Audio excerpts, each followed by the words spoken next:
السلك اللي فيه زي ما انت شايفاه كده هوت السلك اللي بتاع الكشكول هنفكه بالشكل ده، وهنعمل منه افكار كتير مختلفة. تعالي بقى نشوف هنعمل ايه من كشكول السلك ايه في الفيديو بتاع النهاردة. اعادة تدوير مختلفة تماما وبسيطة وسهلة، وان شاء الله تنفذيها وتعجبك. وكل الحاجات اللي ما تكونش متنية وتبقى سهلة معانا في تدخين الخرز. وادخل الخرز بالتساوي. في خرز بقى هيبقى صعب الدخول، السلك هيبقى مش سهل، علشان السلك ده زي ما قلتلك تخين شوية، فمحتاج الفتحات بتاعة الخرز تكون اكبر. لو السلك بقى الرفيع بتاع الكشاكيل اللي اخف شوية كان هيبقى اسهل كمان في الخرز كمان الاصغر من ده كمان في الحجم. الفكرة بتاعة النهاردة دي اول واحدة فيها في الفكرة بتاعة النهاردة، اعادة تدوير السلك الكشكول دوت اول فكرة واول اعادة تدوير منه. هنشوف بقى انا، لكن السمك بتاع السلك دوت عملت منه الماسك الستارة زي ما انتم شايفين كده. عملته يمسك الستارة بالشكل دوت، شكله حلو قوي ومدي منظر حلو. وتاني اعادة تدوير من الكشكول السلك القديم هستخدم معاه شريط الستان. شريط الستان ده بيتباع عند اي خردواتي او اي بتاع كل شيء. بيتباع على حسب العرض بتاعه. يعني اذا كان لو عرض سنتي بيبقى بسعر معين، لو نص سنتي بيبقى بسعر معين.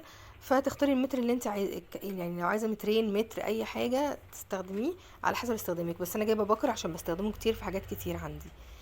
هاجي بقى اتني السلكه زي ما انتم شايفين كده، اخليها اعرض شويه من الفكره اللي قبل كده، والفها ابرمها على بعض.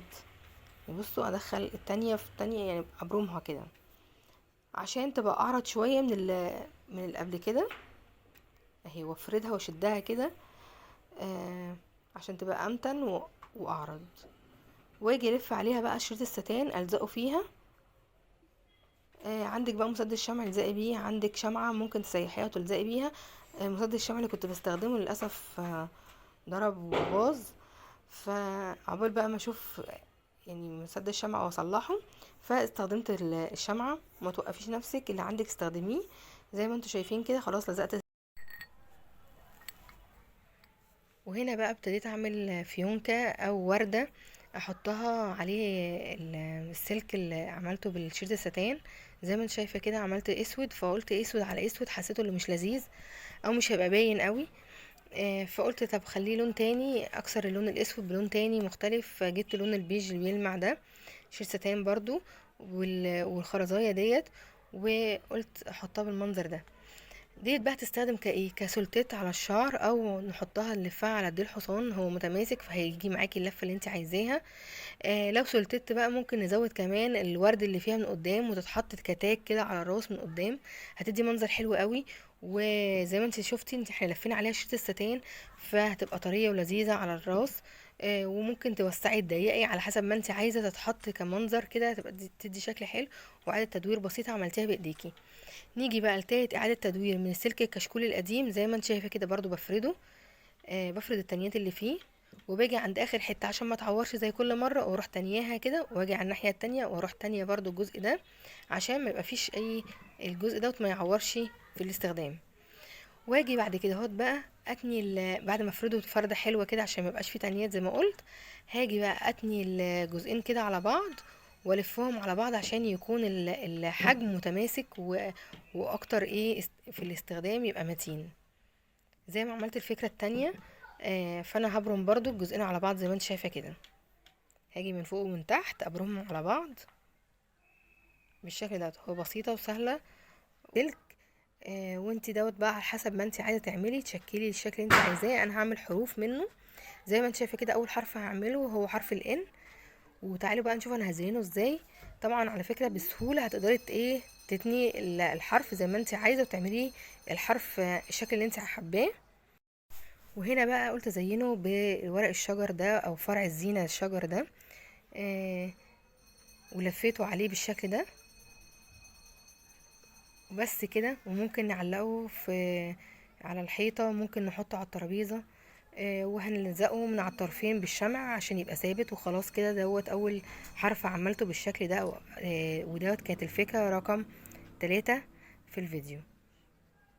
بصوا شكل الحرف حلو قوي لو حطيناه على اي مكان وعملتي بقى، لو عملتي حرف الام، حرف الاو، حرف ال لاي شكل من الاشكال ده وزينتيه بالورق الشجر، هيبقى شكله حلو قوي.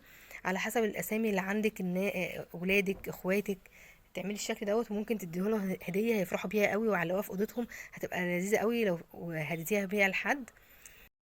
واحلى كمان لو عملتي كشكول السلك الكامل، بدل ما تعملي بقى افكار كتير مختلفه. انا بوريكم الاشكال اللي انتوا ممكن تعملوها، لكن ممكن تاخدي كشكول السلك وتشيلي منه السلك وتعملي بيه اسم الشخص كامل، مثلا نور، تعملي مارو، تعملي اي اسم عندك، تعملي الاسم كامل بالسلك وتزينيه بالشكل بحاجة مناسبة انت عايزة تزيني بيها، اذا كانت فرع زي اللي انا زينت بيه ده، او بشريط ستان زي ما انت هتشوفي دلوقتي. ممكن لو حطيتي شريط ستان هتدي منظر حلو برضو.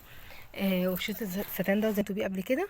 وممكن تزينيه كمان بالفوم اللي بيلمع، زي ما هتشوفي دلوقتي كده. هقصه على حسب المقاس وهبتدي ازينه بيه. بعد ما اساوي الحرف واخليه تمام، هو الحرف كده حرف ال اللي انا عايزاه بالطول والشكل المناسب ده، هبتدي بقى الزق الفوم عليه، هحطه بالشكل ده. وبعد كده اضم الجزئين على بعض بكل سهولة. خلاص كده، ولا احتاجنا مسدس شمع ولا احتاجنا اي مادة لصيقة، هو الفوم بيلزق نفسه بنفسه. فالحكاية ديت اسهل فكرة لتزيين الحرف السلك تقدري تعمليها. مش هتحتاج منك اي حاجة غير الفوم اللي بيلمع والسلك بتاع الكشكول وبس كده. بقى هيعمل لك شكل اللي انت عايزاه، وتشكليه بقى على حسب الحرف، او لو انت عايزه تعملي قلب، او عايزه تعملي نجمه، او عايزه تعملي اي شكل.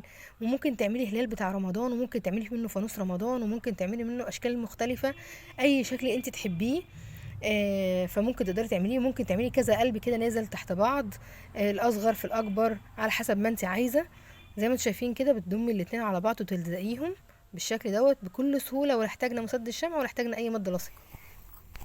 والفكره الاخيره في الفيديو بتاع النهارده، بعد ما خدنا كشكول السلك وخدنا منه السلك وزيناه او لفينا عليه الفوم اللي بيلمع بالشكل ده، نبدا بقى الفكره ديت لاولادنا الصغيرين اللي لسه بيتعلموا الحروف، او لاخواتنا الصغيرين اللي لسه بيتعلموا الحروف. الفكره دي بقى فكره تعليميه، ومنها بيشغلوا دماغهم وذهنهم بيشتغل، وفي نفس الوقت عضلات ايديهم بتشتغل. ان هم ياخدوا السلك ديت وتقولوا لهم ابداوا اعملوا لي حرف الام، ابداوا اعملوا لي حرف الاو، ابداوا اعملوا لي حرف الاي، ويبداوا يشغلوا ايديهم، اللي هم يعملوا الحرف بالسلك اللي قدامكم ده. وفي نفس الوقت اللي هم يشغلوا دماغهم وذهنهم يشتغل، ان يفكروا ايه ده الحرف دوت احنا حفظناه قبل كده كتابه، طب تعالوا نعمله كده. في الشكل دوت الحرف يثبت في مخهم اكتر وفي ذهنهم اكتر، يبقوا حافظينه بشكل اسهل. فبالشكل دوت احنا الفكره ديت الاخيره وكانت اهم فكره في الفيديو بتاع النهارده. لو الفكره عجبتكم يا ريت تنفذوها وتقولي رايكم في كومنت اللي انتوا هتعملوها. واقول لكم سلام.